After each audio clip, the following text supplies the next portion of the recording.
Kaze kuri za Femme TV,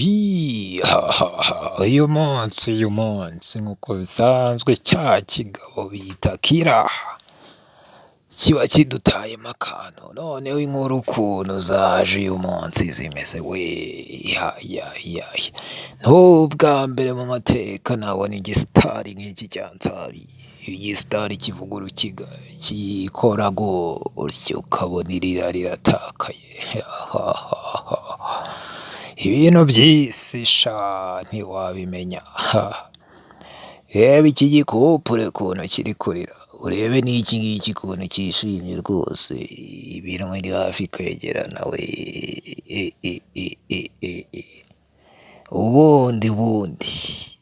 ubundi nimba wafashe umwana ni ngombwa kumukomeraho, kuko nk'iki kibebi ngo ni periperi, ubu cyakabaye rwose icyo na Saruba aribo bari gufata udufoto tumeze nka kuriya,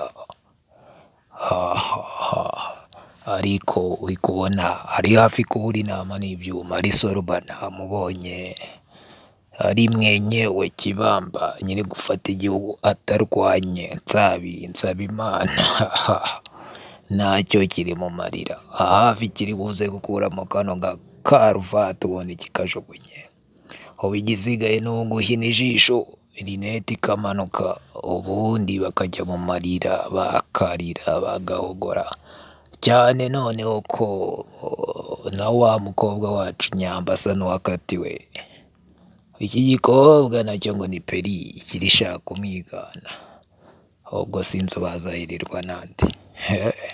Nsabi yazongera kurya se, reka dukomeze twirebere abana bari mu rukundo sha, subscribe kuri za Femme.